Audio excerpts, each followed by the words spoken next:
নমস্কার বন্ধুরা, select cooking ক্লাসে সবাইকে অনেক অনেক স্বাগত।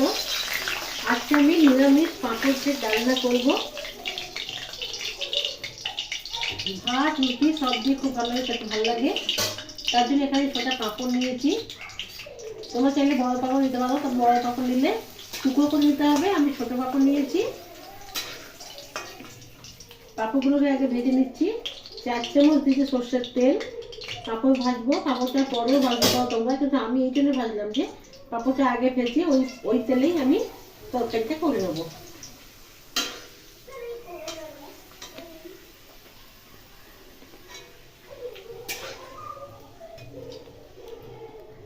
পাঁপড়গুলো ভেজে নিয়েছি। এবার তার জন্য আলু কেটেছি তরকারির জন্য। আলুগুলো ডুমো ডুমো করে কেটেছি। যে ডালনার জন্য যে বড় আলু হলে ভালো লাগে, তোমরা কেটে ছোটো আলু কাটতে পারো।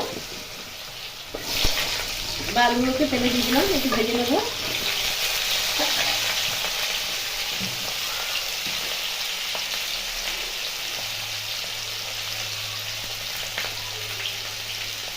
আলুকে একটু হলুদ আর একটু লবণ দিয়ে আলুকে ভেজে নেবো।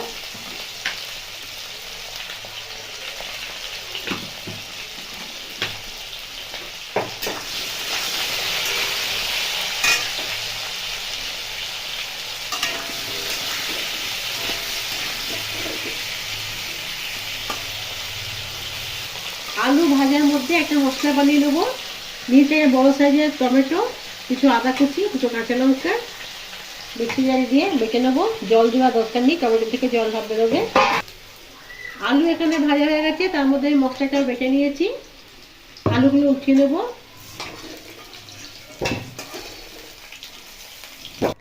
ওই তেলে দিয়ে দিলাম 2টো তেজপাতা, 1/2 চামচ জিরে, আর দিলাম অল্প একটু হিং।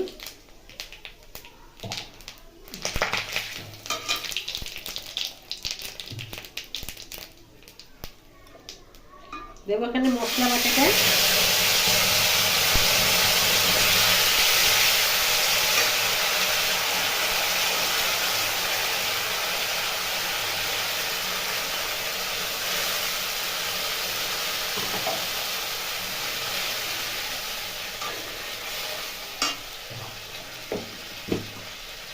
এরপর দেবো কাশ্মীরি লঙ্কা গুঁড়ো, দেবো ধনের গুঁড়ো, জিরে গুঁড়ো 1/2 চামচ,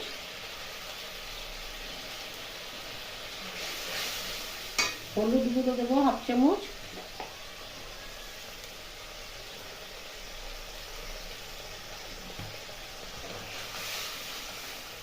এবার মশলাটা ভালো করে কষে নেবো।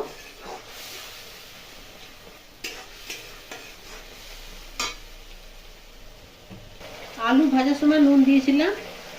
গ্রেভি করার জন্য যতটা ঝোল করে নুন দরকার, একটু নুন দিলাম।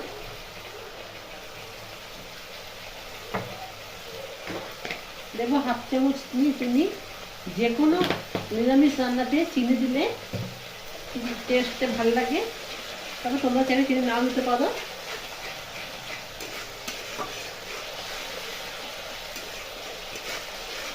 মশলা থেকে তেল বেরিয়ে গেছে, এবার দিতে হবে আলু। ভেজে রাখা আলু দিয়ে দিলাম। আলুটা দিয়ে ভালো করে কষে নেব। আলুর মধ্যে মশলা ভালো মতো ঢুকবে।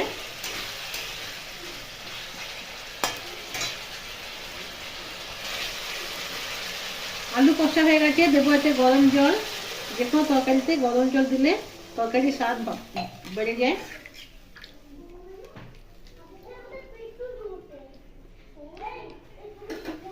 এবার চাপা দিয়ে সেদ্ধ হওয়ার জন্য ছেড়ে দেবো। আলু এখানে সেদ্ধ হয়ে গেছে। এবার এর মধ্যে আমি দিয়ে দেবো 1/2 চামচ গরম মশলা, আপনার ওখানে 1/2 চামচ ঘি। এরপর ভালো করে নাড়াচাড়া করে নিয়ে গ্যাস বন্ধ করে দিলাম। এরপর এই পাঁপড় আমি ছোট ছোট ভেজেছি, তাই জন্য আমি এখানে গোটা গোটা দিয়ে দেবো। তোমরা যদি বড় পাঁপড় ভেজে থাকবে তাদেরকে ফাড়া করে দেবে। গ্যাস বন্ধ করে তবেই পাঁপড় দেবে, নাহলে পাঁপড়ের সব ঝোল টেনে নেবে আর পাঁপড়গুলো খেতেও ভালো লাগবে না। এবার এটাকে চাপা দিয়ে আমি কিছু সময় রেখে দেবো।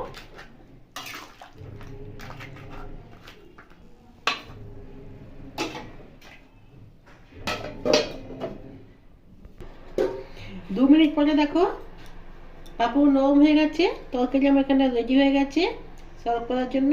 তো পাঁপড় ডালনা নিরামিষ কিরকম হয়েছে কমেন্ট করে জানিও। ভালো লাগলে অবশ্যই লাইক করো আর সাবস্ক্রাইব করে আমার পাশে থাকো। কালকে আবার কোনো তো রেসিপি দেখা হবে। নমস্কার, ধন্যবাদ।